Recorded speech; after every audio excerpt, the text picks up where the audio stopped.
most harm comes from the experts rather than from fools like us.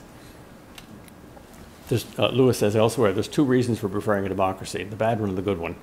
The bad one is everybody is so wise and good that you ought to give them as much power as possible. The other is everybody is so stupid and bad that you ought not to give anybody much power at all. It comes to the same thing, democracy, but the foundations for it are opposite. And Lewis, being not only a congenital pessimist, but also a Christian who believes in original sin, prefers the realistic basis for democracy. We're so bad, we better not put anybody up there on the throne. In this essay, Lewis uses a very effective reductio ad absurdum argument for the bad psychological effects of egalitarianism in education. There's going to be all sorts of obvious bad results, including envy and competition among the students. In the very effort to enforce egalitarianism, you produce exactly the opposite. And he knows that from the classroom. Well, let's expand this point beyond education to everything in the public arena, and then let's apply it to politics. I think the radical egalitarian left either faces this issue and denies it, namely the need for aristocracy, or ignores it, or at best admits it only reluctantly. Because the left tends to socialism and egalitarianism in as many places as possible. And the need for some sort of aristocracy, certainly in education, is empirically verifiable. It's not an ideological point. In fact, in every area of human life, aristocracy is a necessity for survival. The obvious analogy here is in biology. The survival of the fittest, not the survival of the equal.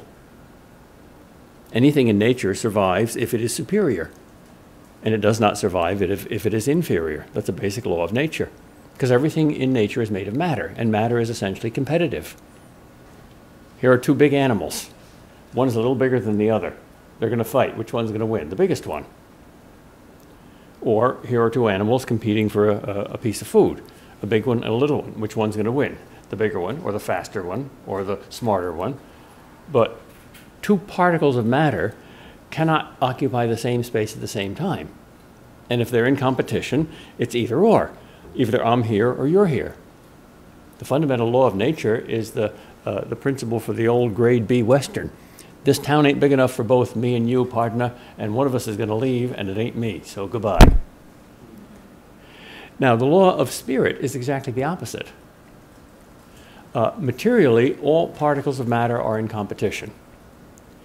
If I give you some of my money, I have less left. If I give you the biggest piece of pizza, I have only the smallest piece left. But if I give you some wisdom, I don't lose any. I get wiser.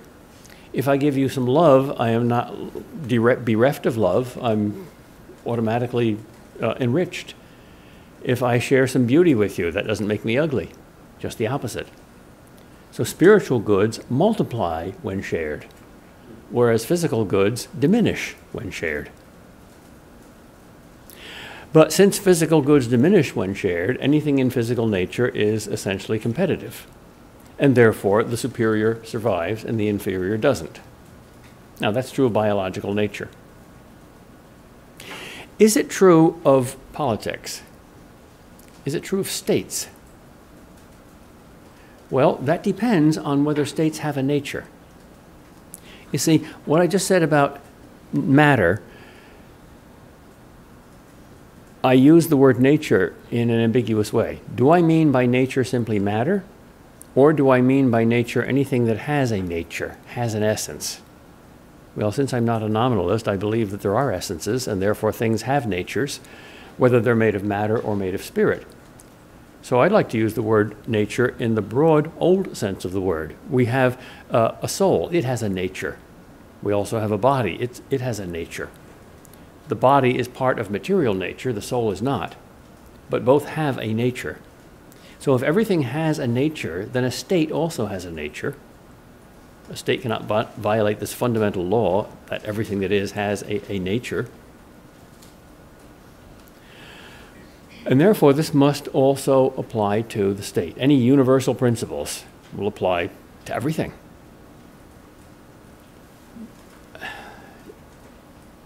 If you're still confused about the word nature, maybe you can replace it by the word species or essence or kind, or simply a set of properties from which flows a set of distinctive actions. Wolves eat rabbits, rabbits don't eat wolves. Why? Because of what wolves are and because of what rabbits are. And maybe we can't define or even understand the essence of rabbithood or wolfhood, but we can certainly observe their distinctive behaviors and say, well, this is what a wolf does, and this is what a rabbit does.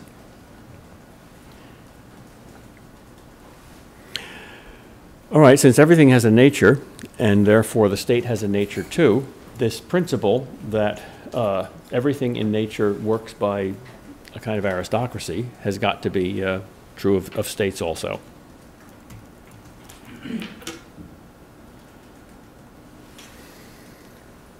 So let's apply it to not just the state in general, but to a democracy.